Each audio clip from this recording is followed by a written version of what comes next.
আমার নবী চিৎকার মারছে, আজরাইল আমি না হইলে তুই হইতি না, আমি না হইলে কুল কায়নাত হতো না রে।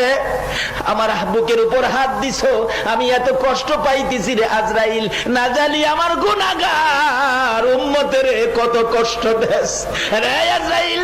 আমি রাসূল তোরে এই মুহূর্তে বলে দিলাম, আজ থেকে কিয়ামত পর্যন্ত আমার গুনাহগার এতিম উম্মতের জান খানদান করবি রে।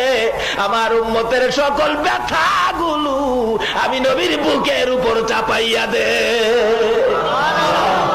আমার আল্লাহ বলেন, বন্ধু দিতে হবে না, চাপাইতে হবে না, এই দরখাস্তটা করার জন্য একটু ব্যথা তোমাকে দিলাম। এবার আজরাইল বলেন, ইয়া রাসূলুল্লাহ আমি কথা দিলাম, আপনার উম্মত যারা হবে, আপনার আশেক যারা হবে, আপনার পাগল যারা হবে, আপনার কথা যারা মানবে, আপনার তরিকায় যারা চলবে, ওই আপনার উম্মতের জন্য আমি তো জান খানদান করার ব্যথা দিব না। নবী গো, আপনার সাথে ওয়াদা দিলাম, আপনার উম্মত যারা হবে গো, আপনার উম্মতের জান আমি এমন ভাবে খানদান করব, ছোট ছোট বাচ্চারা যেমন মার স্তনের দুধ খাইতে খাইতে ঘুমিয়ে যায়, কোনো খবর পায় না, ঠিক এইভাবে আমি আজরাইল আপনার উম্মতের জান খানদান করব।